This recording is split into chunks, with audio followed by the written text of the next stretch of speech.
Welcome back to our news bulletin. In Pakistan, Army Chief General Qamar Javed Bajwa has ordered the deployment of troops across the country in the wake of the coronavirus pandemic. In a televised speech on Pakistan's National Day, military spokesman Major General Babar Iftikhar said the army is aware of its responsibilities.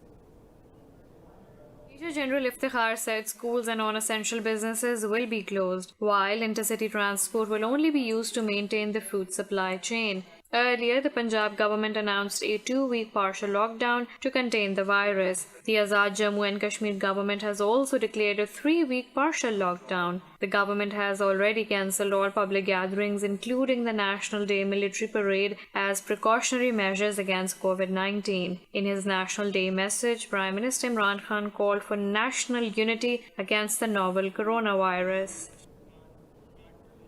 Pakistan is celebrating its National Day with simplicity amid coronavirus outbreak and with a pledge to fight the pandemic. In his message, Prime Minister Imran Khan called for national unity on the day to fight pandemic of coronavirus.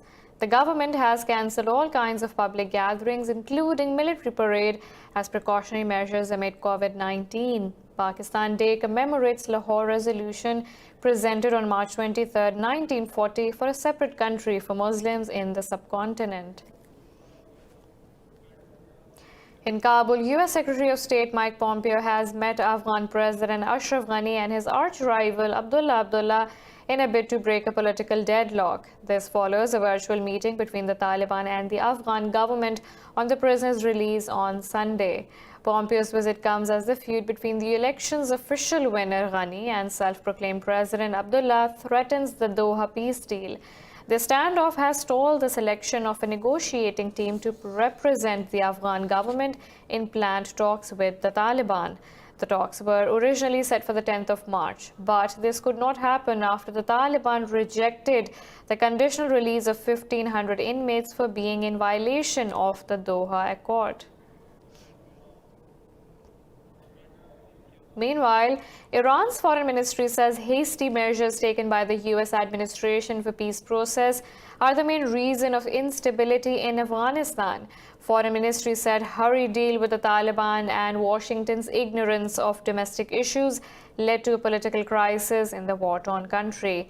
In a statement, the ministry said Iran is alarmed by unpredictable consequences of disputes over Afghan presidential polls results. It said the U.S. signed peace deal with the Taliban for boosting election campaign of President Donald Trump. It said by prioritizing its self-interest, Washington has caused an escalation of political tensions in Afghanistan. The ministry said the Islamic Republic is closely monitoring political and security developments in the neighboring country. Moreover, Iran's President Hassan Rouhani says the U.S. should lift sanctions if it wants to help Tehran contain the coronavirus outbreak. In a televised speech, Rouhani said Tehran has no intention of accepting Washington's offer of humanitarian assistance. Rouhani said Washington is responsible for a number of difficulties and issues Iranian society is currently facing. Earlier, Iran's Foreign Minister Javad Zarif said U.S. sanctions on Iran are impeding global fight against the coronavirus pandemic. In a tweet, Zarif said, despite global pressure, Washington is not lifting curbs on Tehran. The foreign minister said only remedy in this situation is to defy Washington's mass punishment, as it is only moral imperative. Pakistan, China and Russia have already asked the U.S. to lift Iran sanctions to combat the rising threat of COVID-19.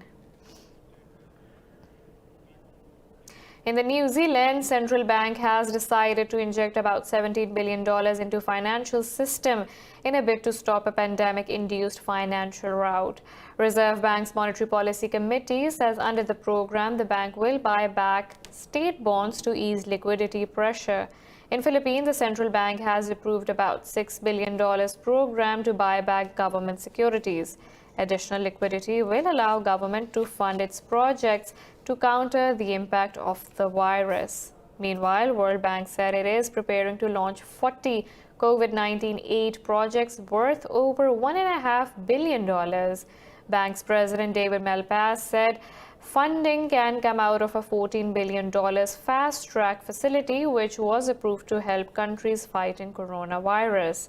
Qatar has also announced to provide $150 million to support Gaza Strip in its fight against the pandemic.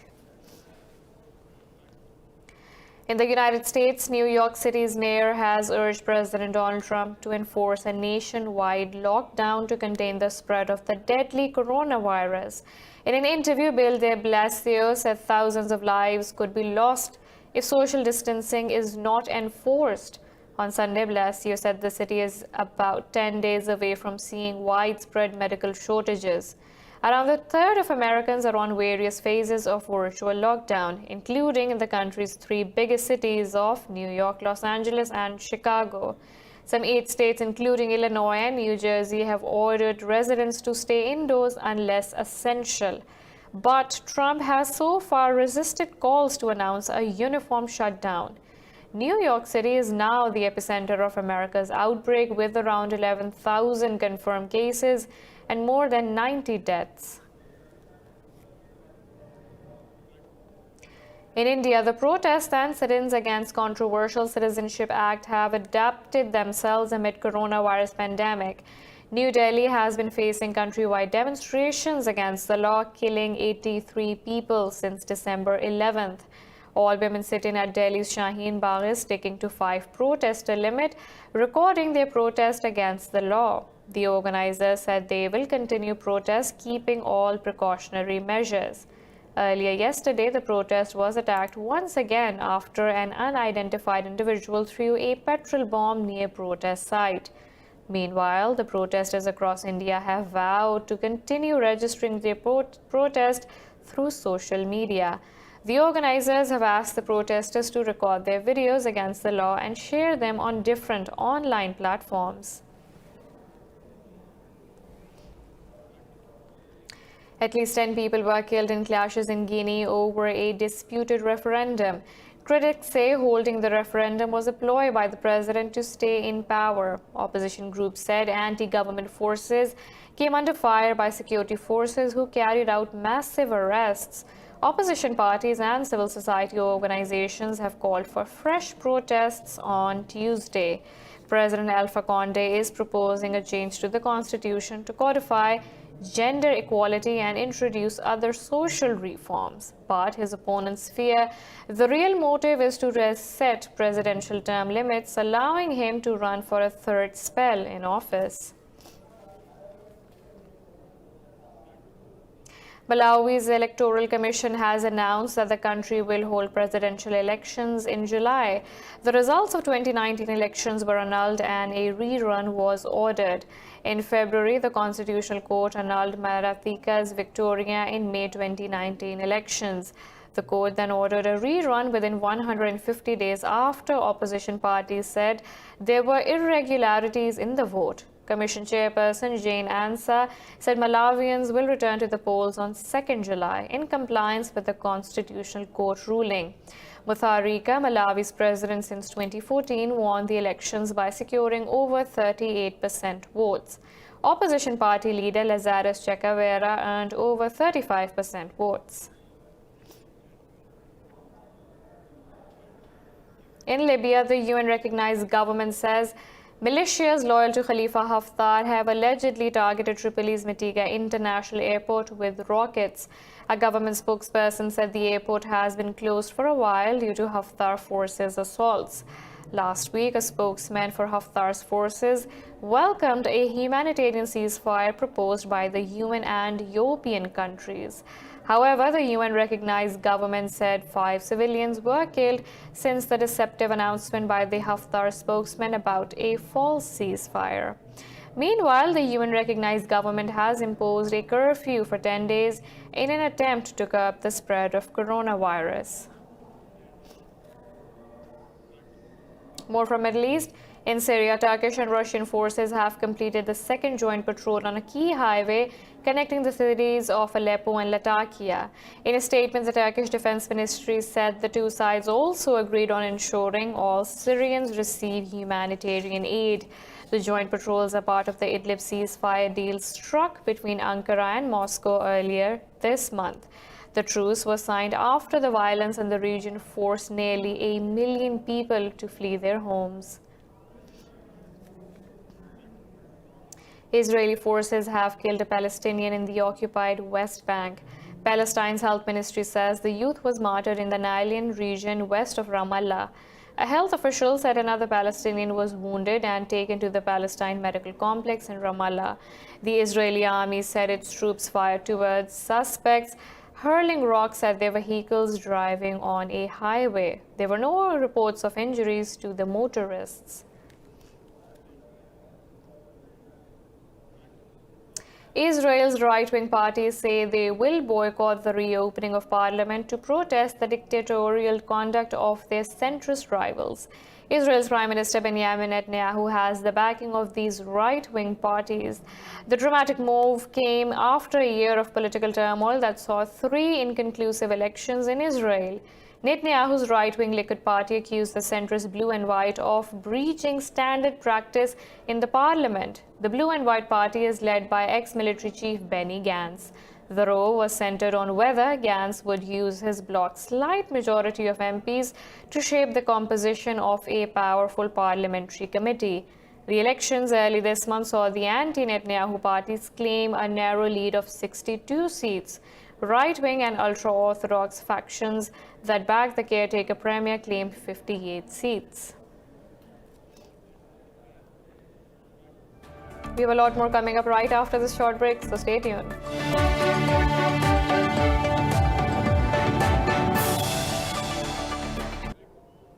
The head of Germany's Robert Koch Institute for Infectious Disease says the coronavirus cannot be transmitted through banknotes.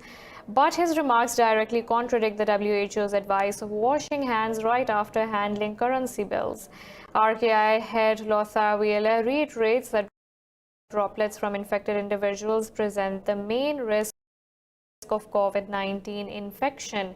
He added, virus transmission through banknotes has no particular significance. Prior to this, some governments around the world had initiated programs to disinfect currency bills.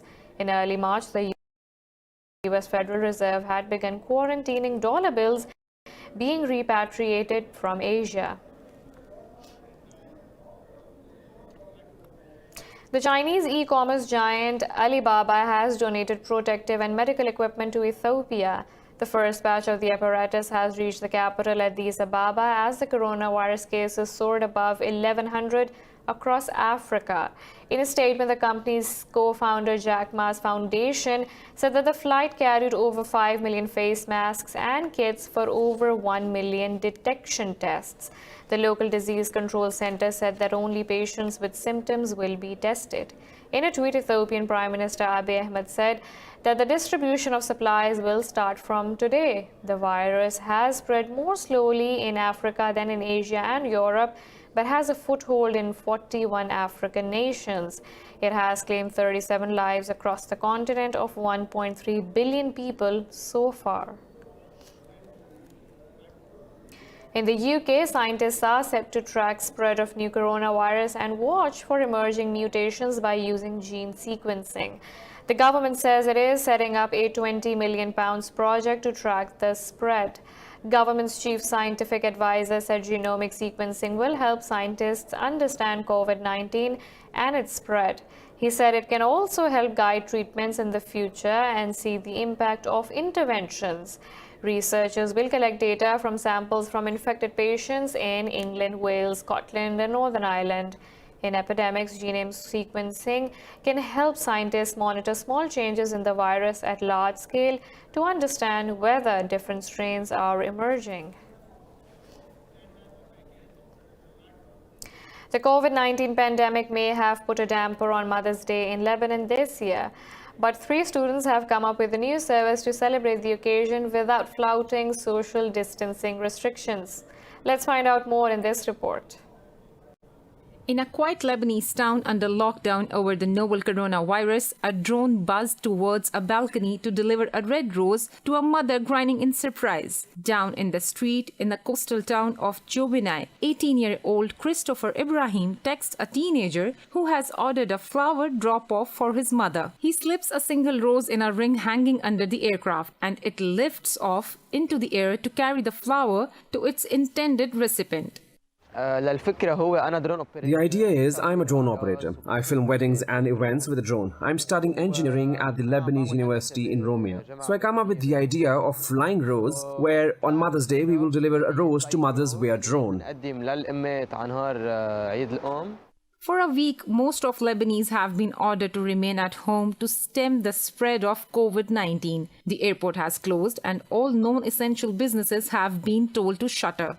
Another part of the project is about helping our country. Everything that we make from the project will be contributed to the Red Cross because they are the ones who need support the most during this period. Ibrahim said each rose delivery costs between 10,000 to 20,000 Lebanese pounds. He added that the earning of this project will go to the Red Cross.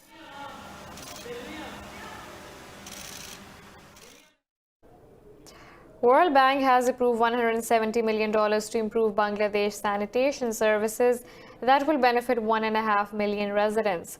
World Bank says Dhaka Sanitation Improvement Project will help improve cities' liability with safely managed sanitation services. The bank's country director for Bangladesh said 3.5 million people in Dhaka live in poor sanitation. She said the project will help ensure safe sanitation, which is essential for reducing public health risks as well as extreme poverty. In Dhaka, untreated domestic sewage and industrial effluent are illegally discharged into rivers and canals, causing pollution and flooding. UN Secretary General Antonio Guterres said the world's water resources are under unprecedented threat. In his message to the World Water Day, Guterres said up to 4.4 billion people in the world will live with limited access to water. The UN chief said currently some 2.2 billion people lack safe drinking water and 4.2 billion people live without access to adequate sanitation. Talking about the solution, Guterres said the world needs to increase investments in healthy watersheds with dramatic improvements in the efficiency of water use. The UN chief asked all people to play a role to help alleviate the shortage of water. We're taking a short break. Stay with us.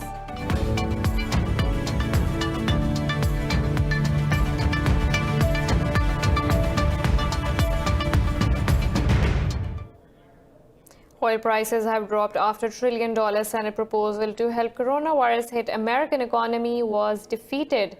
Brent crude futures fell 4% to below $26 a barrel, while WTI crude futures dropped nearly 1% to about $22.5 a barrel.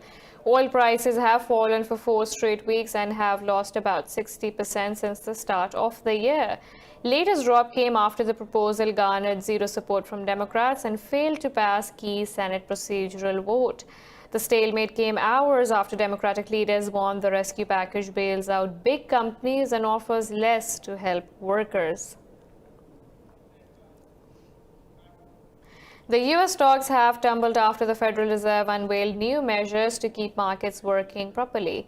Wall Street awaited Washington to agree to an economic stimulus and rescue plan to cushion the blow from coronavirus outbreak. The Dow Jones Industrial Average drops to a fresh 3-year low, trading lower by almost 1.5%. The S&P 500 is also trading lower by almost 1.5%.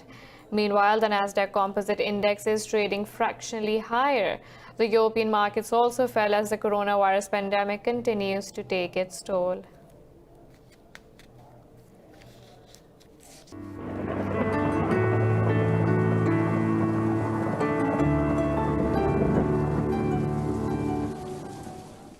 Now let's look at the weather from around the globe.